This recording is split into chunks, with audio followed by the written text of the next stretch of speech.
Табун лошадей встретил на дороге одинокого плачущего мальчика, но то, что произошло дальше, заставило всех местных жителей разрыдаться. Маленький мальчик по имени Майкл сидел на пустынной дороге и без остановки плакал.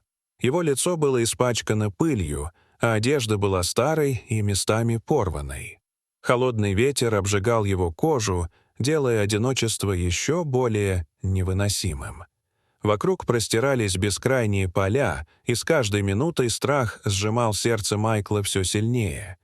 Он громко звал родителей, но его голос тонул в вечерней тишине.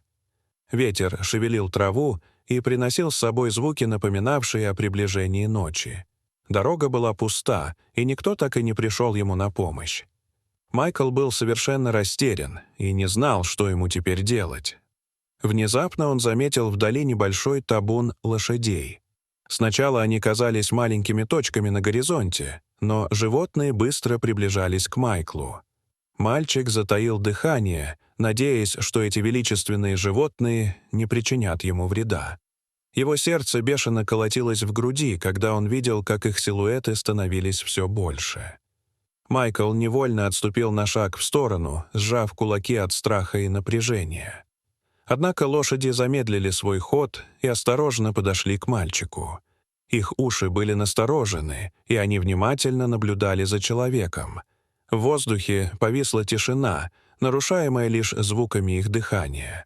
Одна кобыла тихо фыркнула и осторожно шагнула вперед. Ее большие глаза казались очень умными и спокойными. Подойдя ближе, она мягко прикоснулась к мальчику своим влажным носом. Майкл затаил дыхание, наблюдая за каждым ее движением.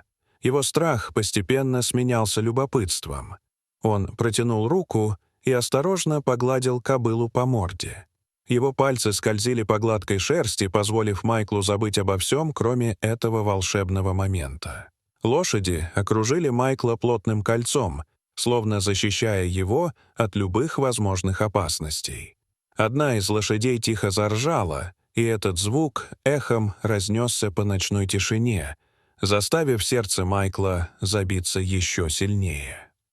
Удивленный мальчик стоял в центре живого круга и впервые ощущал невиданную ранее защиту, исходившую от этих лошадей. Когда температура воздуха резко упала, лошади начали двигаться, и Майкл хоть и сильно замерз, но последовал за ними, так как ему больше некуда было идти. Его ноги дрожали от усталости и холода, но он упорно продолжал идти. Он спотыкался о камни и корни деревьев, и в какой-то момент ему показалось, что он больше не сможет сделать ни шага. Лошади, словно ощущая его слабость, медленно шли впереди, чтобы мальчик смог их догнать. Они привели его к небольшому старому сараю, который стоял в окружении высоких деревьев. Доски сарая были потрепаны временем, и при каждом порыве ветра здание скрипело, словно живое. Внутри было темно и пахло старым сеном. Майкл нащупал охапку сена и опустился на нее, чувствуя, как его замерзшее тело с трудом расслабляется. Он свернулся калачиком и зарылся поглубже в сено, изо всех сил стараясь согреться. Лошади устроились рядом с мальчиком. Их тихое фырканье и дыхание успокаивали его. Но страх одиночества все еще не покидал Майкла. Он долго не мог уснуть, прислушиваясь к каждому шороху. Казалось, каждый звук в темноте скрывал угрозу, и только стоявшие неподалеку лошади давали ему ощущение безопасности. Ранним утром Майкла разбудил звук шагов. Мальчик сразу открыл глаза, его сердце снова тревожно забилось. Это был пожилой фермер по имени Оскар, который пришел проверить своих лошадей. Увидев маленькую фигуру среди животных, он остановился в изумлении. «Что за чертовщина?» — пробормотал Оскар, глядя на мальчика, который мирно спал на стоге сена рядом с лошадьми. Фермер осторожно подошел и наклонился над Майклом, легко тронув его за плечо. Мальчик вздрогнул, а его глаза наполнились страхом, но, увидев перед собой добрые глаза старика, он почувствовал облегчение. Оскар увидел, как маленькие руки Майкла дрожат от холода и страха. Тогда фермер взял мальчика за руку, говоря: «Все в порядке, малыш. Ты теперь в безопасности». Майкл смотрел на него с недоверием. Его губы подрагивали, но слова Оскара звучали тепло и искренне. Оскар отвел Майкла к себе домой, где дал ему теплое одеяло и накормил горячим супом. Фермер с удивлением слушал, когда Майкл рассказывал, что его собственные родители оставили его на обочине дороги, пообещав скоро вернуться, но так больше и не появились. Оскар посмотрел на него с грустью в глазах и решил, что пока будет заботиться о брошенном мальчике. На следующее утро фермер отвез Майкла в местную клинику, где доктор Клара Томпсон осмотрела его и выяснила, что мальчик сильно истощен от недоедания и страдает от инфекций, вызванных недостаточным уходом за его ранами.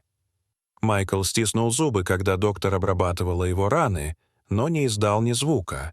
Его лицо побледнело от боли, но он держался, не позволяя себе показать слабость. «Ему нужно много отдыха и полноценное питание», сказала доктор Томпсон с серьезным выражением лица, глядя на Оскара. Оскар кивнул, обещая сделать все возможное для мальчика. Он заметил, что взгляд Майкла стал яснее, но в его глазах все еще таились следы пережитых страданий. Прошло несколько недель, и Майкл постепенно начал восстанавливаться. Он привязался к лошадям, особенно к кобыле по кличке Звездочка. Каждое утро он выходил к ней и сидел рядом, наблюдая за ее плавными, грациозными движениями. Иногда Майкл говорил ей о своих страхах, будто она могла его понять. Оскар сразу обратил внимание, что мальчику очень нравятся лошади, а значит, они смогут помочь ему поскорее восстановиться и набраться сил.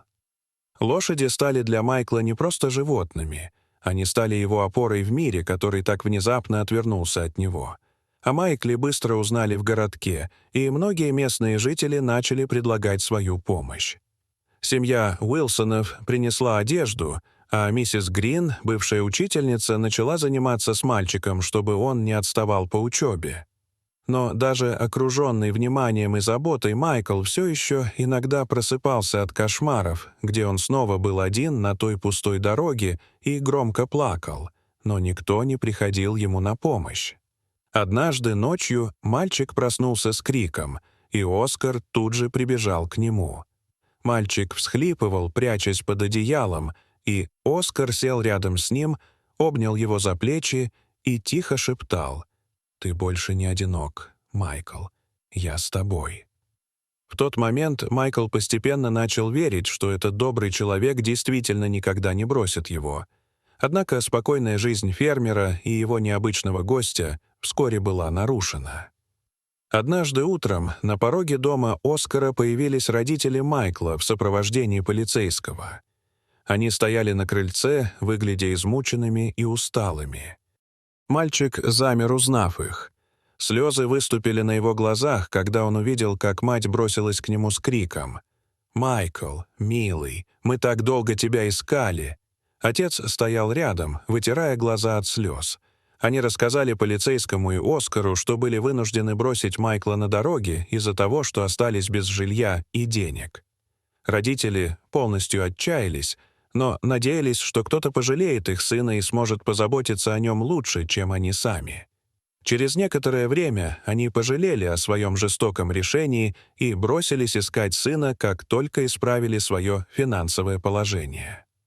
Майкл внимательно слушал, что говорили мама и папа, и почти не двигался, глядя на родителей с явным недоверием. В его душе вспыхнула буря чувств — облегчение, гнев и замешательство. Майкл стоял между родителями и Оскаром, не зная, что ему теперь делать. Сердце мальчика разрывалось от противоречивых чувств. Он все еще любил своих родителей, но теперь он нашел новый дом с Оскаром и лошадьми, которые стали его лучшими друзьями. Внезапно мальчик почувствовал, как Звездочка мягко прикоснулась к его плечу носом, будто напоминая, что она всегда будет рядом. Оскар также не верил в добрые намерения родителей Майкла, которые так жестоко бросили его одного на пустынной дороге. Из-за этого вскоре начался судебный процесс за опеку над Майклом. В зале суда мальчик рассказал судье, как лошади нашли его на дороге, как Оскар заботился о нем и как местные жители тепло приняли его и помогали ему. Голос ребенка дрожал, когда он говорил о звездочке, которая стала для него чем-то большим, чем просто лошадь. Майкл говорил, что он не может уйти от нее, потому что она спасла его не только физически, но и душевно.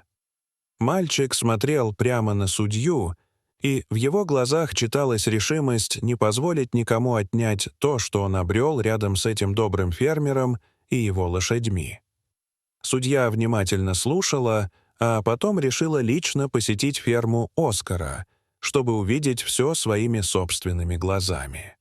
Когда судья приехала на ферму и увидела Майкла, который проводил время с лошадьми, ее сердце дрогнуло. Она наблюдала, как звездочка подходит к мальчику и нежно толкает его носом, а он гладит ее по морде и счастливо улыбается. Это было трогательное зрелище, и судья поняла, что их связь невероятно глубока. Остальные лошади стояли вокруг Майкла, как это было в первый раз, когда они окружили его на дороге, защищая одинокого мальчика. Эти животные словно понимали, что он был один из них, и не позволяли никому приблизиться слишком близко, если это могло ему навредить. Вернувшись в зал суда, судья объявила свое решение. Майкл останется с Оскаром, но его родители получат право на регулярные посещения сына. Майкл был очень рад, что может остаться с Оскаром и лошадьми, но также обрадовался, что сможет иногда видеть родителей. Постепенно жизнь Майкла стала налаживаться. С каждым днем мальчик становился все увереннее и сильнее. Ночные кошмары беспокоили его все реже, и он все больше наслаждался жизнью на ферме. Теперь, сидя вечерами на крыльце дома, мальчик часто смотрел на заходящее солнце и чувствовал, что здесь он наконец-то нашел свой настоящий дом. Дорогие зрители, что вы думаете об этой истории? Расскажите, пожалуйста, в комментариях. А если вам понравилось это видео, то ставьте лайк и подписывайтесь на наш канал. До свидания.